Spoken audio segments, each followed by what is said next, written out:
Lamlai 360 update gi laukhocharke Myanmar gi Sagang region the military zone tana kanwa maungda nongthak tagi drone bombing chathabada region asigi Sijang village ta PDF kilometer gi mathakta hatkre haina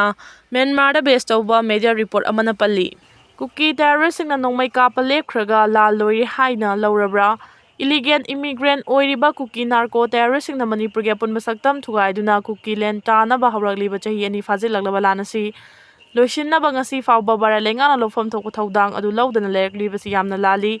lan tawna haibasina karisu kanaba purakte haibasi bara lengana khangpham thokpani loinana lan asina Manipur gi miyam haifam khangdana wahale haiba khangna una tasin usinnadana bara lengana leiribasi lan asi loishinnaba lofam thokpa thodang adu chapchana lawhannaba Manipur miyam gi mihut oiriba MLA sing amato oina punsinduna apunbagi thawna pangal sagatuna bara lengak taksin bangamdaduna leiriba asisu yamna lali masina takli basi Manipur gi MLA sing asi maraibak miyam munungsidaba mithibong mitambal ni haina takpani haina lawbada thoina laloidra haina khali hauji illegal immigrant Kuki narco terrorist na Manipur gi punba saktam thugaiduna Kuki land sem na bahaibadi separate administration tanabagi nongmai amadi bomb top sijinnaduna Manipur miyam gi mathakta landarak palepkhre nongmai makhol tadre haidna lanasi loisile haina lawbadi yamna langani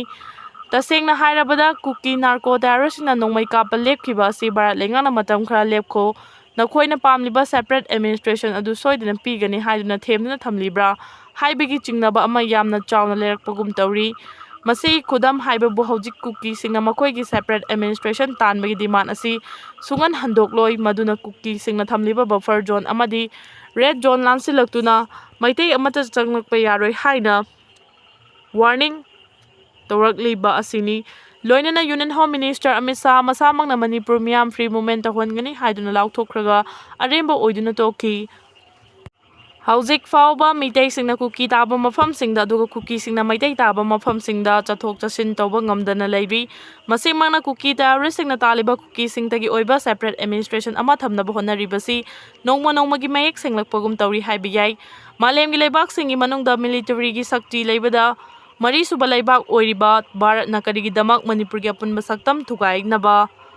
honariba Kuki terrorist singbu laksin mangamdana chahi Aniro Manipur miyam awaba ipakta langthaduna misi mina mikap miraw kholna nilhanduna mayum makai tumna thadok pikhraga mioi lising humpu hena relief camp ta changjafam lawduna awaba punsi marela leiribasi karigidamakta kanbiba ngamdribano loinana Manipur tholi balana si loishinaba Kuki narco terrorist singbu Bharat lengana karigi maithiba piba ngamdribano Pakistan na Bharat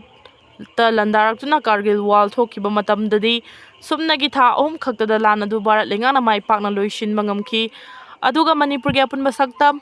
Kuki narco terrorist na thugaina bohonarak haibasi Bharat ki apunba saktam thugaina bohonarak pani haina lawduna karigidamakta Bharat lengak na Kuki narco terrorist sing maithiba piduna Manipur tholi balana si loishina bohonadribano maramaduna Bharat lengak na Manipur da yengliba miyeng asidi lanasi nongmagi loishindana thamlaga Manipur miyambu loinaidana wahalaga Kuki narco terrorist sing na taliba separate administration asi lanthokkhina bohonarabra haibasi Manipur miyamgi chingnaba haibadu oiribani maram aduna miyamgi chingnaba si Bharat lengana ko khange hairabadi Manipur thugaina bohonariba Kuki narco terrorist sing maithiba piduna lanasi athuba matamda loishina bohonafam thoi Masibu mai paknaba Manipur miyamgi mihut oiriba MLA sing amatoina punsinduna lawfam thokpa thodang adu lawgadabani Kuki terrorist singna nongmai kapa lepkhre haiduna lan loishile haina lawbadi langani haibasi khangmo chungani